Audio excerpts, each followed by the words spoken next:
Hey guys, Scott here. Today we're going to talk about the strongest add-on in Dead by Daylight and how to come up with what that could be, because I think there's a couple ways to go about doing it. The first is we look at the add-on in a vacuum, simply look at what the add-on does, regardless of the killer that it's on. And then there's the other method where we look at the killer that it's on, see how it complements that killer, and does it make that killer then now the strongest thing in the game.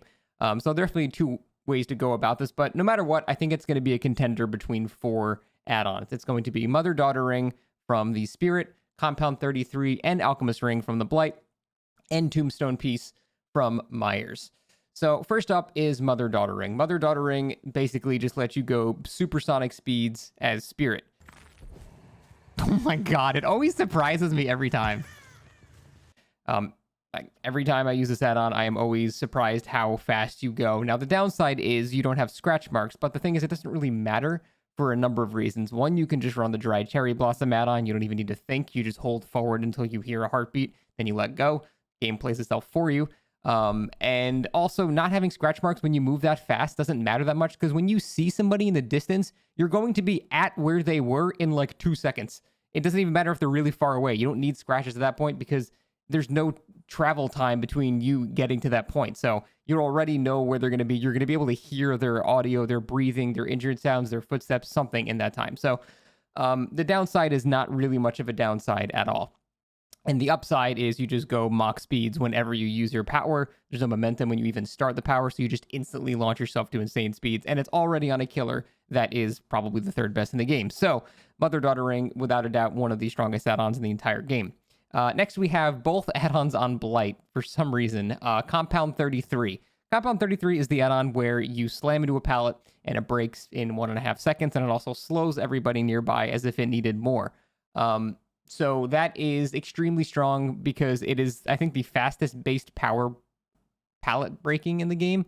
I'm not quite sure on that, but I'm pretty sure it is. I know it's faster than Demo Shred. Think of it like a Demogorgon Shred, but what does Demo have to do? Demo has to spend, 0.65 seconds readying his power, and then he travels to it, and then he can break it, and then he has to repeat the process again.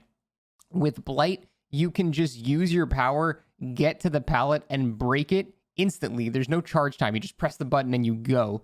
And as you're breaking the pallet, your power is recharging, so by the time you're done with the 1.5 second animation, your power's back again. So survivors essentially just have no options against Compound 33.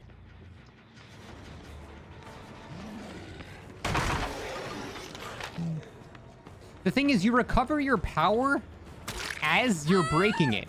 So it actually doesn't even cost 1 charge, it just costs like 0 charges. If you drop the pallet early, they charge to it and you make no distance, because not only do you get slowed, but he's breaking the pallet and recharging his power as he does it.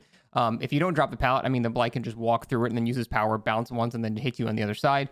It just basically puts you in a scenario where no play is correct. You just lose every single outcome, and your only option is hoping that when you drop the pallet, there's a bunch of stuff in the way so we can't immediately charge again. That's pretty much your only option.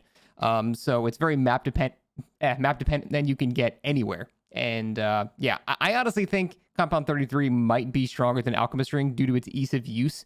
There's nothing really required. You just slam into pallets. Like, everyone's going to have to deal with pallets. And if you don't have to worry about that, it really just makes every area a dead zone versus Blight. So I actually think it's slightly stronger than Alchemist Ring, but it's definitely debatable in my opinion, which does bring us to Alchemist Ring. Now, what Alchemist Ring does, whenever you hit somebody with a Lethal Rush and Blight, you just instantly get your power back. I don't even have B-roll for this because I consider the add-on so disgusting to use that I don't even have footage of me using it.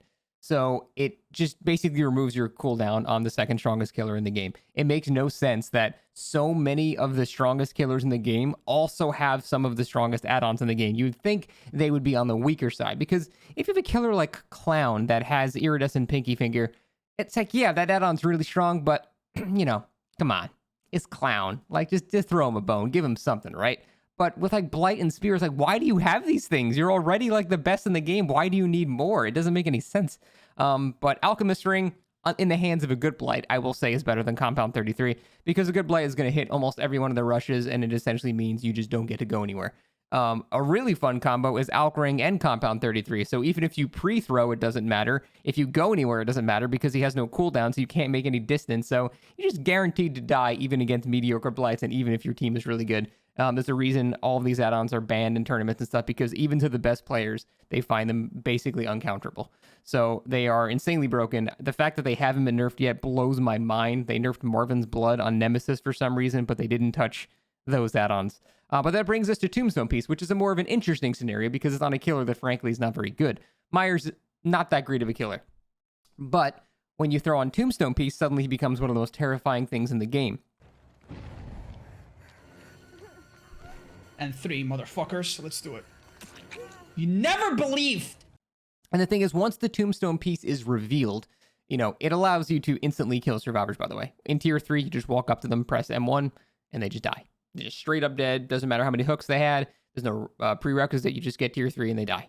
So that is obviously insanely strong. But because it's on Myers, it's not as complained about, despite the fact that it's, you know, exactly as strong as these other add-ons. The thing is, though, like, once you know someone has a Tombstone Piece, you can try to start playing around it. When you hear him nearby, then you're going to, you know, go in a locker or keep repairing a generator so he's forced to grab you because you can't be grabbed and also worried in the same time.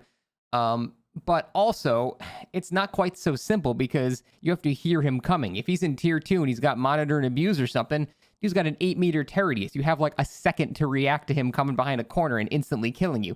And that's when it's a problem. It's when you don't have time to react to it. Yeah, if he's in permanent tier 3, it's a lot easier to deal with. Well, not permanent tier 3. If he's in tier 3, it's a lot easier to deal with.